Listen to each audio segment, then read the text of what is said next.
समको जोहार मुई बारी रू भेंडी तुलिकी आनुचे काଣା बनामी जे चलन देखामी।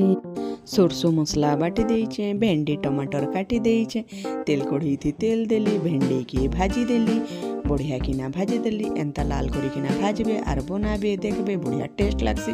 नून भी पके देली, भेंडी भाजी किना काढ़ी देली, फिर तेल देली, सोरसो देली, मिर्चा देली, मिर्चुंगा पतर देनी आरु बाटला सोरसो बेसर के डाली देनी। ये देखुन ताके खुटकाट करिकिना भाजी देनी आउ टमाटर दे देली। टमाटर उपरे नून टिके, हल्दी टिके, लाल मिर्चा गुंड टिके भी देई देसी कारण कि तरकारी टिके भल दिसबा। एंता बनाबे आउ खाइबे देखबे बहुत टेस्ट लागसी। देखुन टमाटर के भल से भाजी देनी, खुटकाट करिकिना बिलेई देली। तापरे हिने दे देनी एबे टिके पानी दे देनी आर पानी फुटले पकई देमी भेंडी पकई देमी। भेंडी सिझी गले देखबे हेई जिबा भेंडी बेसर ताके कहसन भेंडी बेसर तरकारी। आउ बहुत टेस्ट लागसे एंता बनाबे आउ खाइबे। आर मोर चैनल के प्लीज लाइक सब्सक्राइब करबे। Thank you for watching.